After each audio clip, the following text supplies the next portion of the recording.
அந்த நாள் திரைப்பட விழாவிற்கு வந்திருக்கக்கூடிய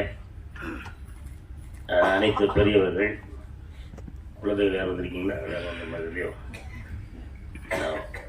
பத்திரிகையாளர்கள், எங்களுடைய குடும்ப உறுப்பினர்கள் அனைவரை அன்போடு வருக வருகை என வரவேற்று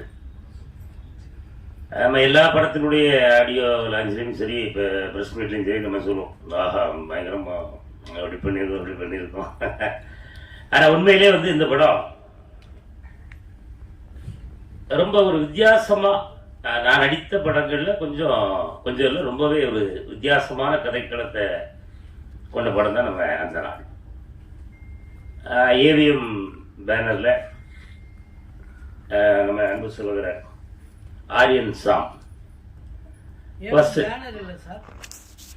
ஏவிஎம் ஐயா அப்படி குடும்பத்தை சேர்ந்த ஒருவர் தானே. பேனர்ல அப்படியா? சரி, ஓகே. இருந்தாலும் அவங்க குடும்பங்கிறது பார்த்தா பேனருங்கிறத சொல்றேன். சாரி, மன்னிக்கணும், மன்னிச்சிருங்க, நான் டெலிட் பண்ணுங்க ப்ளீஸ். சரி, ஆரியன் சாம் யார் அப்படிங்கிறது உங்க எல்லாருக்கும் தெரியும் நினைக்கிறேன். தெரியாதவர்களுக்காக ஒரு சின்ன அறிமுகம். ஐயா ஏவிஎம் சரவணன் ஐயா, பாலசுப்ரமணியன் ஐயா, எம்எஸ் குகன் ஐயா. அவங்க குகன் ஐயா அவர்களுக்கு 2 பெண்கள். அதில் 2 பெண்ணில் ஒரு பெண்ணை நம்ம ஹீரோ கல்யாணம் பண்ணியிருக்காரு. இப்போ தெரியுதுல்ல உங்களுக்கு, அந்த உறவு முறைகள் தெரியும் நினைக்கிறேன். அந்த ஏவிஎம் குடும்பத்திலிருந்து வந்தாலும் ஒரு புதிய ஒரு நடிகர், இப்போதான் முதல் முறையாக நடிக்க வந்திருக்கிறார் அப்படின்ற மாதிரி தான் நான் அவர்கிட்ட எந்த ஒரு இடத்துலையுமே அதை நான் பார்க்கல.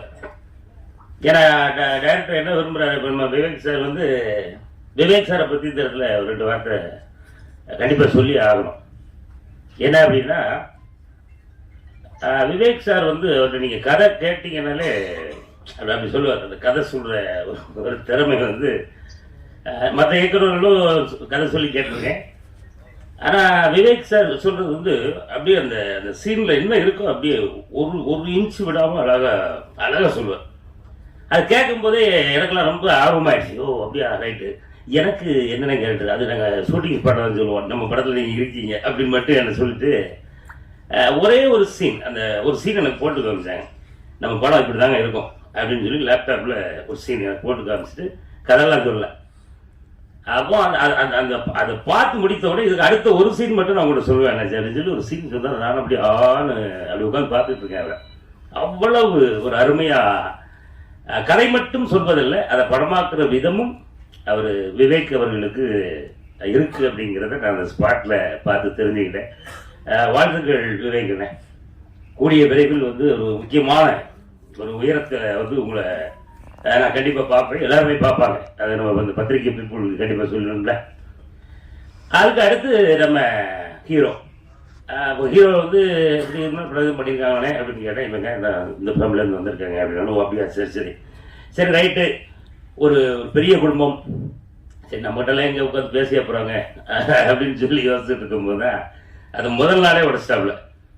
வாங்க என்னாச்சு, வாங்க உங்கள் நிகழ்ச்சிகள்லாம் நான் பயங்கரமாக பார்த்துருக்கேன், பயங்கர என்ஜாய் பண்ணுவோம் வீட்டில், அப்போ நீங்கள் நம்ம படத்தில் இருக்க ரொம்ப மகிழ்ச்சி அப்படின்னு சொல்லி எப்போவுமே ரொம்ப ரொம்ப ரொம்ப ரொம்ப ஜாலியாக. நாங்கள் கிட்டத்தட்ட ஷூட்டிங் பகலில் வச்சதே கிடையாது. கிட்டத்தட்ட ஒரு 26 நாள் நைட்டு மட்டுமே நடித்தோம். அதுலேருந்து தான் என் உடம்பு கெட்டு போச்சு, தூக்கமே வர்றது போச்சு. நைட்டுக்கு சாயந்தரம் 6 மணிக்கு அப்படி தூக்கி கேமரா மாட்டினோம்னா விடிய காலம் தான். கோழி குக்கரக்கோன்னு போகும்போது தான் நாங்கள்லாம் போய் அங்கேயே ரூம் எடுத்து அங்கேயே தங்கிட்டு பகலில் கூட ரெஸ்ட் எடுத்துட்டு பழைய நைட்டு திரும்பி ஓடி வந்துடும். இப்படி இரவு இரவு இரவுல அநேகப்பா அந்த அந்த காட்சி, அந்த படத்தில் அவர் நடிச்சிருக்கிற விதம் கண்டிப்பாக ஆரியன் சாமுக்கு தமிழ் சினிமாவில் ஒரு அற்புதமான ஒரு இடம் காத்திருக்கு. அது நாளையிலேருந்து ஸ்டார்ட் ஆகுதுன்னு நினைக்கிறேன். அது சரியா நம்ம படத்தை பார்த்துட்டு இப்போ நம்ம ஆட்களே சொல்லிடுவாங்க, பரவாயில்ல அண்ணாச்சி சொன்னது கரெக்டாக தான் சொல்லியிருக்காரு. அந்த காட்சிக்கு என்ன தேவையோ அதை அவ்வளவு அருமையாக மிக சிறப்பாக பண்ணியிருந்தாங்க.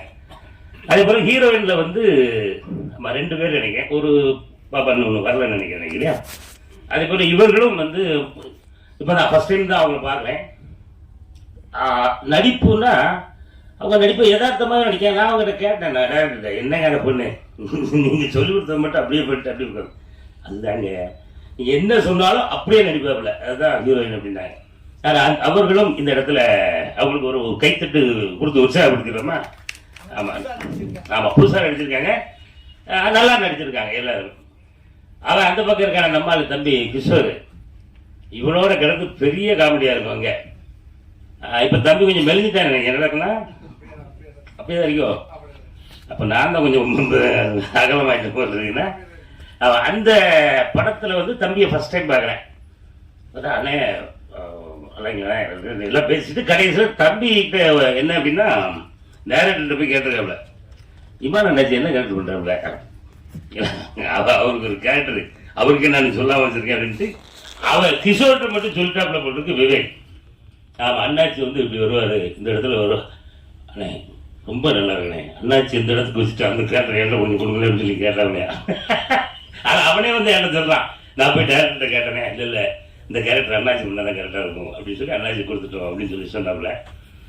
தம்பி ரொம்ப அருமையாக பண்ணியிருக்கான், ரொம்ப நல்லா வருங்க தம்பி. இப்போ ஏதோ ஒரு பிளைவுட் ஆடில் எடுத்துருக்கோ.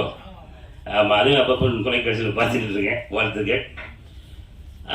கிட்டத்தட்ட இப்போ நீங்கள் வந்திருக்கக்கூடிய எல்லாருக்கும் ரொம்ப அன்பாக கேட்டுக்கிறது என்ன அப்படின்னா, கண்டிப்பாக நம்ம படத்தை பாருங்கள். உங்களால் எவ்வளவு உள்ளதை எழுதுங்க, அந்த படத்தில் நீங்கள் பார்க்குறத நீங்கள் எழுதுனீங்கனாலே போதும். மக்கள் இப்போ தேட்டர் வந்து 100 தேட்டர் தான் கிடச்சிருக்கு அப்படின்னு சொல்லி ஐயா வருத்தப்பட்டாங்க. கவலைப்படாதீங்க, அடுத்து நம்ம ஆரியன் சாம் படம் வந்து குறைந்தபட்சம் இந்த மாதிரி 12,000 தேட்டர்களே ரிலீஸ் ஆகிற அளவுக்கு ஒரு பெரிய ஒரு நடிகராக வரணும். ஆமாம், நம்ம படம் எப்போ ரிலீஸ் ஆகுங்கிறத எல்லாரும் ஆர்வமாக காத்திருக்கணும். ஆமாம், அதே நிலை நம்ம இதில் நடித்த எல்லாருக்கும் அந்த அந்த அளவுக்கு உயரமான ஒரு புகழும் பேரும் கிடைக்கணும் அப்படின்னு இந்த நேரத்தில் வாழ்த்தி இந்த வாய்ப்புக்கு நன்றி கூறி விடைபெறுகிறேன். அந்த படத்தில் ராஜ்குமார் சொல்லி ஒரு தம்பி நடிச்சிருக்காப்புல, அவரும் இன்னைக்கு இங்கே வரல. ஆமாம், ராஜ்குமார் பிக் பாஸ் இல்லையே, பிக் பாஸ் வரல, ஒரு கண்ணு வாய் முறுக்கும் பொழுது 9 குணம் இருக்கும். நல்ல விஷயம். அந்த தம்பி ராஜ்குமார் வரல, அவரும் ரொம்ப ரொம்ப சிறப்பாக நடிச்சிருந்தாரு. அப்புறம் இன்னும் 2-3 நடிகர்கள் இருக்காங்க. அவர்கள் இன்னைக்கு சந்தர்ப்ப சூழ்நிலை வர முடியும்னு நினைக்கிறேன். எல்லோருமே அவரவர்கள் கொடுக்கப்பட்ட வேலையை ரொம்ப அருமையாக பண்ணியிருக்காங்க. படத்தோட ட்ரெய்லர் பார்த்து நீங்கள் பார்த்துருப்பீங்கன்னு நினைக்கிறேன். அந்த சீசரா ஆமாம், படமே பார்த்தீங்களா? நான் டீசரை பார்த்துட்டு அப்படியே கொஞ்சம் பார்த்து முடிச்சுட்டு இப்படி பார்க்குறேன், எனக்கு அந்த முடியல அப்படியே எந்திரிச்சு நிற்குது. ஏன்னா அந்த அளவுக்கு அவ்வளவு பிரமாதமா அந்த இதை பார்த்து நானும் உங்களோட படம் இப்போ தான் பார்க்க போறேன். அதனால் நானும் பார்க்கறதுக்கு ரொம்ப ஆர்வமாக இருக்கேன். பார்த்துட்டு நம்ம நீங்கள் தான் ஏணிகள், எங்களை ஏற்றி விட்ட ஏணிகள் நீங்கள் தான். அந்த ஏணியை கொஞ்சம் ஸ்ட்ராங்காக பிடிச்சி கூட கொஞ்சம் சாந்துக்கத்தெல்லாம் போட்டு கொஞ்சம் ஸ்ட்ராங் பண்ணி விடுங்க. ஆமாம், எல்லோருக்கும் வாழ்வு கொடுங்க, வாழ வையுங்கள். சினிமா வாழும், நாமும் வாழுவோம். நன்றி.